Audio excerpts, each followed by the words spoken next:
Hello guys, welcome to another video of Sinju tech share.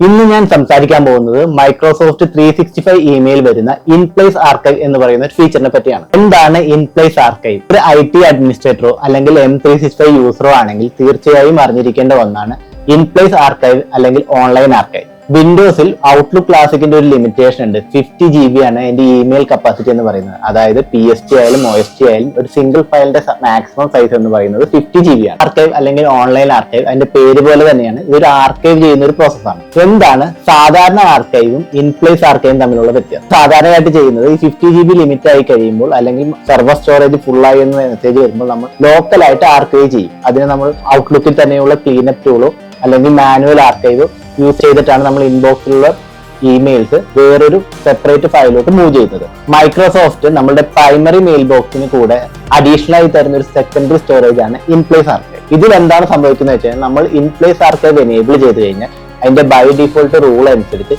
Certain period of emails നമുക്ക് ഒരു secondary സ്റ്റോറേജിലോട്ട് move ചെയ്യാൻ പറ്റും. By default ആയിട്ട് 2 year ആണ് വരുന്നത്. അപ്പോൾ 2 yearന് മുമ്പുള്ള എല്ലാ ഇമെയിലുകളും 1 by 1 ആയിട്ട് ഇത് സെക്കൻഡറി ഇൻപ്ലേസ് സ്റ്റോറേജിലോട്ട് മൂവ് ചെയ്യും. പിന്നീട് ഈ മൂവായ ഇമെയിൽ ചെക്ക് ചെയ്യുന്നതിന് വേണ്ടി നമുക്ക് ഒന്നെങ്കിൽ മൈക്രോസോഫ്റ്റിന്റെ വെബ് മെയിലിൽ കയറിയിട്ട് അല്ലെങ്കിൽ ഔട്ട്ലുക്കിൽ തന്നെ, outlook standard onwards higher version ആയിരിക്കണം, അതിൽ തന്നെ നമുക്ക് ഡയറക്റ്റ് സെർച്ച് ചെയ്യാവുന്നതാണ്. ഈ സമയത്ത് ഇൻപ്ലേസ് ആർക്കൈവ് എന്ന് പറയുന്നത് ഒരു ഓൺലൈൻ ഫയൽ പോലെ നമ്മുടെ ഇമെയിലിൽ അറ്റാച്ച്ഡ് ആയിരിക്കും. നമ്മുടെ പ്രൈമറി മെയിൽ ബോക്സ് കഴിഞ്ഞ് കുറച്ച് താഴോട്ട് പോയി കഴിഞ്ഞാൽ ഇൻപ്ലേസ് ആർക്കൈവ് എന്ന് വെച്ചിട്ട് നമ്മുടെ യൂസറിന്റെ ഇമെയിൽ ID വെച്ച് തന്നെ കാണാൻ പറ്റുന്നതാണ്. അവിടെ നമുക്ക് ആവശ്യമുള്ള ഇമെയിലുകൾ സെർച്ച് ചെയ്യാം. അപ്പോഴാണ് നമ്മൾ ആ ക്വറി ഇടുന്നത്, ആ സമയത്ത് തന്നെ അത് സെർവറിൽ പോയി ചെക്ക് ചെയ്തിട്ട് സെർച്ച് ഹിസ്റ്ററി നമുക്ക് വരുന്നതാണ്. നമുക്ക് ഈ ഇൻപ്ലേസ് ആർക്കൈവിന്റെ സ്റ്റോറേജ് ലിമിറ്റ് എന്താണെന്ന് നോക്കാം. ബൈ ഡിഫോൾട്ട് ഇൻപ്ലേസ് ആർക്കൈവിന്റെ സ്റ്റോറേജ് ലിമിറ്റ് എന്ന് പറയുന്നത് 50 GB ആണ്. അപ്പോൾ നമ്മൾ വൺസ് ഇൻപ്ലേസ് ആർക്കൈവ് എനേബിൾ ചെയ്ത് കഴിഞ്ഞാൽ ബൈ ഡിഫോൾട്ട് ആയിട്ട് ഒരു 2 year ഓൾഡ് ഇമെയിൽസുകളെല്ലാം തന്നെ ഈ ഇൻപ്ലേസ് ആർക്കൈവ് സ്റ്റോറേജിലോട്ട് മൂവ് ആവും. ഇനി വരുന്ന ഒരു സിനാരിയോ ആണ്, ഈ ഇൻപ്ലേസ് ആർക്കൈവ് സ്റ്റോറേജ് ഉണ്ടല്ലോ അത് 50 GB ആണ്, അത് ഫുൾ ആവുന്ന ഒരു സിനാരി വരും. അപ്പോൾ എന്ത് ചെയ്യും? ഇൻപ്ലേസ് ആർക്കൈവ് സ്റ്റോറേജ് ഫുൾ ആയി വരുന്ന സിറ്റുവേഷനിൽ നമുക്ക് അത് ഓട്ടോ എക്സ്പാൻഡ് ചെയ്യാനുള്ള ഒരു ഓപ്ഷൻ ഉണ്ട്. അതിനൊരു ലൈസൻസറി ഫീച്ചറാണ്. E3, E5 അല്ലെങ്കിൽ എക്സ്ചേഞ്ച് ഓൺലൈൻ പ്ലാൻ 2 തുടങ്ങിയ പ്ലാനുകൾക്കെല്ലാം അത് ബിൽറ്റ് ആയിട്ട് വരുന്നുണ്ട്. അല്ലാത്ത പ്ലാനുകൾക്ക് നമ്മൾ അഡീഷണൽ ആയിട്ട് ഒരു ലൈസൻസ് സബ്സ്ക്രിപ്ഷൻ എടുക്കേണ്ടി വരും. അതിന്റെ പേര് ഇൻപ്ലേസ് ആർക്കൈവ് എന്ന് പറഞ്ഞൊരു ലൈസൻസ് ഉണ്ട്.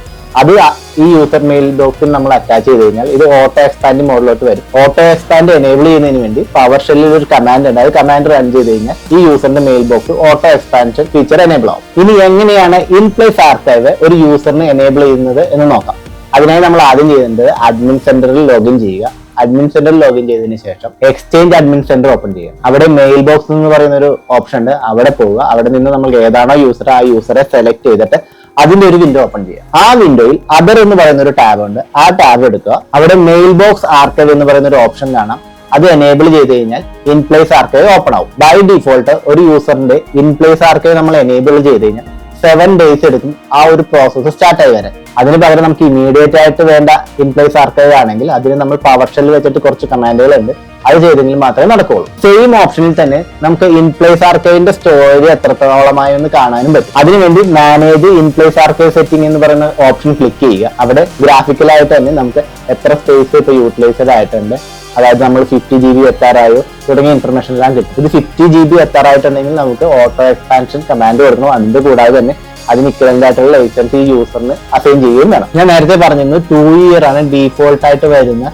In place archive policy rule. ചില കേസിൽ നമുക്ക് ഈ 2 year തന്നെ 50 GB എബോവ് ഡേറ്റ വരുന്ന യൂസേഴ്സ് ഉണ്ടാവും. അങ്ങനെയുള്ള കേസുകളിൽ നമുക്ക് ഈ 2 year എന്നുള്ളത് 1 year ആയിട്ടോ അല്ലെങ്കിൽ 6 months ആയിട്ടോ ഒക്കെ ചേഞ്ച് ചെയ്യേണ്ടി വരും. അങ്ങനെ വരുമ്പോൾ നമുക്ക് ഇതിനൊരു റിട്ടേൺ റൂൾ ഉണ്ട്, അത് ഡിഫൈൻ ചെയ്യേണ്ടി വരും. ഇങ്ങനെയാണ് കസ്റ്റമൈസ്ഡ് റിട്ടൻഷൻ പോളിസി ക്രിയേറ്റ് ചെയ്യുന്നത് നോക്കാം. അഡ്മിൻ സെന്ററിൽ തന്നെയാണ്. അത് എങ്ങനെയാണെന്ന് വെച്ചാൽ നമ്മൾ മെയിൽ ബോക്സിൽ പോകുന്നു, അവിടെ ഏതാണോ യൂസർ അത് സെലക്ട് ചെയ്തിട്ട് അതിന്റെ വിൻഡോ ഓപ്പൺ ചെയ്യുന്നു. മെയിൽ ബോക്സ് എന്ന് പറയുന്ന ടാബ് ഓപ്പൺ ചെയ്യുന്നു. അവിടെ താഴെയായിട്ട് നമുക്ക് കാണാൻ പറ്റും റിട്ടൻഷൻ പോളിസി. അവിടെ മാനേജ് റിട്ടൻഷൻ പോളിസി എന്ന് പറയുന്ന ഓപ്ഷൻ ക്ലിക്ക് ചെയ്ത് കഴിഞ്ഞാൽ വേറൊരു വിൻഡോ ഓപ്പൺ ആയിട്ട് വരും. ആ വിൻഡോയിൽ റിട്ടൻഷൻ പോളിസി എന്ന് പറയുന്ന ഒരു ഓപ്ഷൻ ഉണ്ട്. അവിടെ ഡ്രോപ്പ് ഡൗൺ ആയിട്ട് അവൈലബിൾ ആയിട്ടുള്ള പോളിസീസ് കാണാൻ പറ്റും. അപ്പോൾ സപ്പോസ് നമുക്ക് ഒരു കസ്റ്റമൈസ്ഡ് പോളിസിയാണ്, അത് ഇവിടെ ലിസ്റ്റ് ചെയ്തിട്ടില്ലെങ്കിൽ അത് ക്രിയേറ്റ് ചെയ്യേണ്ടി വരും. അത് എങ്ങനെയാണ് ക്രിയേറ്റ് ചെയ്യുന്നത് നോക്കാം. ഒരു പോളിസി ക്രിയേറ്റ് ചെയ്യുന്നത് പർവ്യൂവിലാണ്. അപ്പൊ പർവ്യൂ ഓപ്പൺ ചെയ്യുന്നതിന് വേണ്ടി വീണ്ടും അഡ്മിൻ സെന്ററിൽ പോയിട്ട് പർവ്യൂവിന്റെ URL ക്ലിക്ക് ചെയ്യുക. അല്ലെങ്കിൽ ഡയറക്റ്റ് ആയിട്ട് purview.microsoft.com എന്ന് പറയുന്ന URL ഓപ്പൺ ചെയ്തിട്ട് അഡ്മിൻ വെച്ചിട്ട് ലോഗിൻ ചെയ്താലും മതി. പർവ്യൂവിൽ ലോഗിൻ ചെയ്തതിനു ശേഷം അവിടെ സൊല്യൂഷൻസിൽ ഡേറ്റ ലൈഫ് സൈക്കിൾ മാനേജ്മെന്റ് എന്ന് പറയുന്ന ഒരു ഓപ്ഷൻ ഉണ്ട്,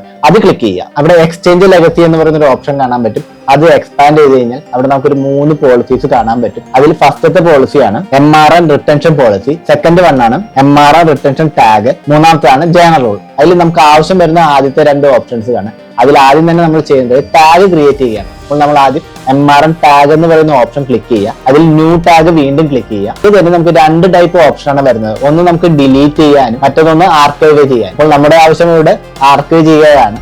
അപ്പോൾ അതിന് തന്നെ നമുക്ക് ടാഗ് നെയിം കൊടുക്കുക. അതിനുശേഷം അതിന്റെ ഫസ്റ്റ് ഓപ്ഷൻ തന്നെ സെലക്ട് ചെയ്ത് നെക്സ്റ്റ് അടിക്കുക. പിന്നീട് നമുക്ക് റിട്ടൻഷൻ പീരീഡ് ഡിഫൈൻ ചെയ്യേണ്ടതും അവിടെ നമുക്ക് എത്രയാണോ പീരീഡ് 6 months ആണോ അല്ലെങ്കിൽ 1 year ആണോ എത്രയാണോ ഡേയ്സ് വേണ്ടത് അത് അവിടെ ഡിഫൈൻ ചെയ്യുക. താഴെയായിട്ട് ഓപ്ഷൻ ഉണ്ട്, നമുക്ക് ഇവിടെ ഇൻപ്ലേസ് ആർക്കൈവ് ആണ് വേണ്ടത്. അതുകൊണ്ട് മൂവ് ഐറ്റം ടു ആർക്കൈവ് എന്ന് പറയുന്ന ഓപ്ഷൻ സെലക്ട് ചെയ്തിട്ട് നെക്സ്റ്റ് അടിച്ചിട്ട് ഇത് കംപ്ലീറ്റ് ചെയ്യുക. ശേഷം MRN റിട്ടൻഷൻ പോളിസി എന്ന് പറയുന്ന ഓപ്ഷൻ ക്ലിക്ക് ചെയ്യുക. അവിടെ ന്യൂ പോളിസി ക്ലിക്ക് ചെയ്യുക. ഇവിടെ നമ്മൾ നെയിം ഡിഫൈൻ ചെയ്തിട്ട് നമ്മൾ എന്താണോ ടാഗ് നേരത്തെ ക്രിയേറ്റ് ചെയ്തത് ആ നെയിം ഇവിടെ ഡ്രോപ്പ് ഡൗൺ ആയിട്ട് നമുക്ക് സെലക്ട് ചെയ്യാൻ പറ്റും. അത് സെർച്ച് ചെയ്ത് ഏതാണോ ടാഗ് അത് അസൈൻ ചെയ്യുക. അതിനുശേഷം ഈ വിസാർഡ് കംപ്ലീറ്റ് ചെയ്യുക. അതിനുശേഷം വീണ്ടും നമ്മൾ എക്സ്ചേഞ്ച് അഡ്മിൻ സെന്ററിൽ വന്നിട്ട് മെയിൽ ബോക്സിൽ ഏതാണോ യൂസർ നമുക്ക് ഇൻപ്ലേസ് ആർക്കൈവിന്റെ ഈ കസ്റ്റമൈസ്ഡ് പോളിസി അസൈൻ ചെയ്യേണ്ട ആ യൂസറെ സെർച്ച് ചെയ്ത് കണ്ടുപിടിച്ചിട്ട് വിൻഡോ ഓപ്പൺ ചെയ്യുക. അതിൽ മെയിൽ ബോക്സ് എന്ന് പറയുന്ന ടാബ് ഓപ്പൺ ചെയ്യുക. പോളിസിയിൽ മാനേജ് മെയിൽ ബോക്സ് പോളിസി എന്ന് പറയുന്ന ഓപ്ഷൻ സെലക്ട് ചെയ്യുക. അവിടെ ഡ്രോപ്പ് ഡൗൺ ആയിട്ട് നോക്കും നേരത്തെ ക്രിയേറ്റ് ചെയ്ത ഏതാണോ റിട്ടൻഷൻ പോളിസി അതെല്ലാം ഇവിടെ ലിസ്റ്റ് ആയിട്ടുണ്ടാവും. അതിൽ ഏതാണോ നമുക്ക് വേണ്ടത് 1 year ആണോ 6 months ആണോ എന്താണെന്ന് നോക്കി സെലക്ട് ചെയ്ത് സേവ് ചെയ്യുക. ഇത്രയും ചെയ്ത് കഴിഞ്ഞാൽ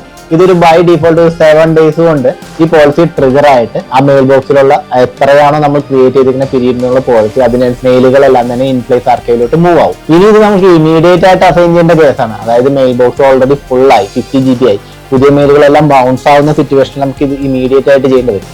അങ്ങനെയുള്ളപ്പോൾ ഈ പോളിസി എല്ലാം ക്രിയേറ്റ് ചെയ്തതിനു ശേഷം ഈ പോളിസി ഇമീഡിയറ്റ് ആയിട്ട് എഫക്ട് ചെയ്യാൻ നമ്മൾ പവർ ഷെൽ വെച്ചിട്ട് അസൈൻ ചെയ്യാം. പിന്നെ ഒരു അഡീഷണൽ കമാൻഡ് ആണ്, അത് ഞാൻ ഡിസ്ക്രിപ്ഷനിൽ മെൻഷൻ ചെയ്തേക്കാം.